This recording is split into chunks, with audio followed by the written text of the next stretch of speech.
Welcome back to The World is Storytelling, and welcome to The World is Storytelling. Andy, tell us a story. Okay, here is a story about the worst week of my life, which was clown school. I actually asked my colleagues on Fish, what are some of my best stories? And they said the disappointing sausage was one of them, which is about the time I had a bad sausage I went back to the restaurant for a refill. It's very small gravel, is what I'm trying to say.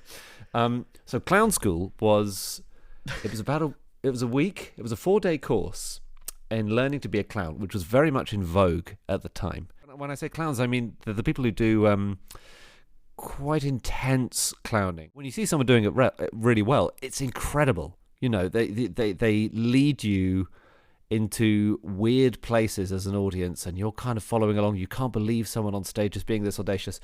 And so I thought, well, I've got to try. This is the thing in comedy. I want to do a solo show myself one day. So I'd better learn how to clown. There was I want to say celebrity clown leading the workshop, someone who was very well regarded in the industry. And there were about, 20 of us maybe doing the course. And it was a 4-day course. It became really clear to me very early on, I did not have the makings of a clown. In fact, I think about 18 of the 20 of us really, really clearly did not have the makings of clowns. Okay. You need to have quite an unusual personality to be really comfortable with failing so much in front of your peers and in front of potentially an audience. You have to, there's a big ethos about, sitting with discomfort, and they have this phrase, sit in the shit, basically. It's going badly, stay with that, follow that impulse. Don't, whatever you do, try and make things better. The instructor was very devoted to the ethos and definitely wanted to help us feel as uncomfortable as possible. And boy, did I ever. I don't know about my classmates, I certainly felt like I was getting worse at it every day and much less comfortable with myself every day. And this wasn't a course where, I believe in France they have residential courses where you take maybe 6 months. You're clowning for 6 months.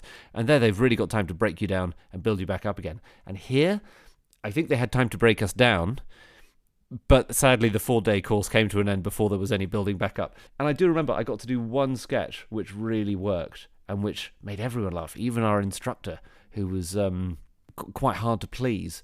And that 3 minutes made me think, maybe I am a clown. Maybe I am the great... What's the name of the clown in the anecdote? That's the one, Ronald McDonald. That's what I'm thinking of. Yeah. It became so... And I actually remember lying, I don't think this is an exaggeration, on the floor of my home and saying to my now wife, I don't want to go back to clown school. I mean, she wasn't responsible for this. This is entirely my situation I got myself into. But I remember her saying, yeah, I mean, maybe this isn't exactly for you, Andy. And she was right. Aww. She was right. So the week ended. One person spectacularly flamed out and got really angry with the instructor, and they had a very long argument in front of the rest of us about what is and isn't funny. Then we had some drinks, all went our separate ways. I went on to do a solo show that was fine. I think would be the summation of anyone who saw it. I don't think many people came out of it saying it was less than fine. It resolutely failed to set the Edinburgh Fringe alight in 2016, but it was, it was my thing that I'd made, and I was very excited and proud of it, and it was really fun to do.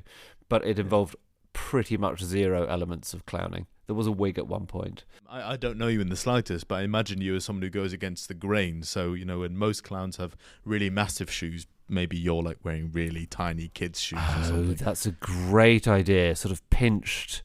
I mean, that's funny. Grimacing the whole time. Yeah, exactly. There you go. Grimaldi. Grimaldi is the name of the clown. Thank you. I was going to kick myself after the recording if I hadn't remembered. And you said Grimace, and we got it. So thank you. Boom. There we go. And if you ever go on stage with the name Grimandy, then you can send me some royalties. Oh my God. Are you a clown consultant or something? Because this feels like a very good package that we're suddenly working up. And were it not for the fact that I have sworn never, ever to do anything clowny again, you'd be onto a winner there. Tell me, you were going to tell me a short story about fish. There are 4 of us in No Such Thing as a Fish. Myself, Anna, Dan and James. And this is Dan and James's anecdote, really, so nothing to do with me. But I am also, I think this story is true. But when you've been doing anything for a long enough time, people have asked you so many times, how did you begin? And I'm not imputing Dan and James's memories here, but I have experienced the story gets set in stone, and well, it can be added to, it can be embellished, but eventually you're only remembering the story rather than the event. So the story is, it had been a long day at QI. Lots of fact research and verification and bundling things up into questions for the TV show, and all the work that we do all the time.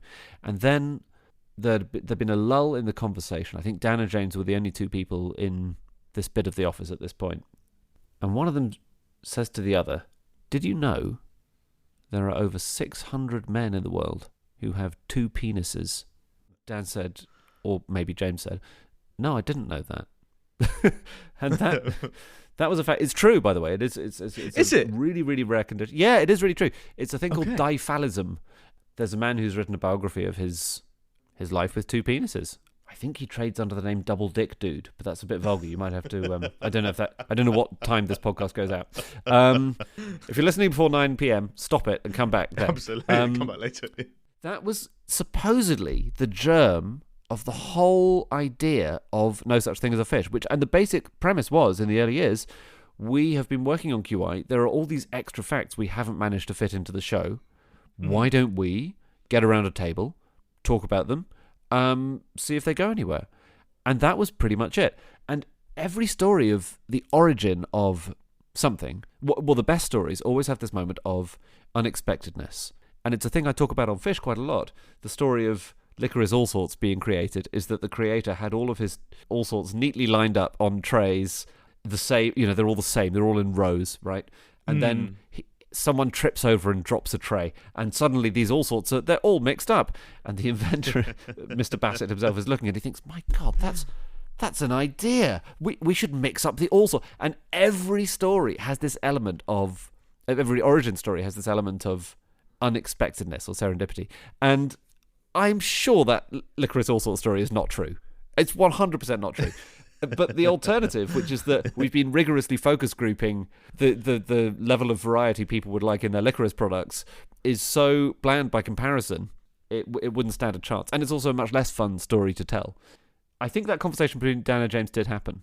And it's not true that we were ruthlessly focus grouping fact podcast ideas. But we did obviously think. We thought about it a bit before we did it. We didn't just... start. I mean, I have a feeling that if you were focus grouping it, maybe one of the first facts wouldn't be about President Garfield's anus, and I'm giving away how much of a fan I am, but that's good knowledge. And I'll tell you a very silly story about that knowledge. I got into Fish quite late, and there did come a point where I'd caught up and I wanted to go back, but I hadn't listened to the first 50 or something. And okay. I was in Macedonia when was it now? Almost a year ago. And I got on a long bus and I really needed a shit. Okay. I knew this was like explosive diarrhea. Pardon me. This is going to come. Oh no! I needed something to distract me. I knew that in about 3 hours there was going to be a bathroom break, and I knew that if I can just hold on to there, it will be all right. And I was like, I need something which is just going to distract me. I was like, all right, I'm going to Fish, but I can't listen to something that I've listened to before because it's not going to distract me. Let's go to these. Start from the beginning.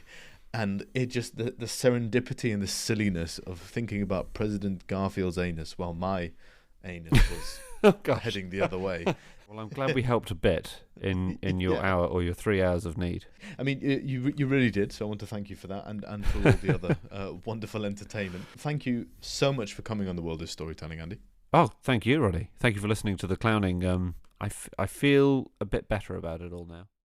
And that was The World is Storytelling with me, Ronnie, and the amazing Andrew Hunter Murray. To support The World is Storytelling and our mission to bring wonderful stories that change the world, make sure to subscribe, rate, follow the podcast, buy the book, and get in touch with any questions, whatever it may be. Have a wonderful, wonderful day, and see you at the next one.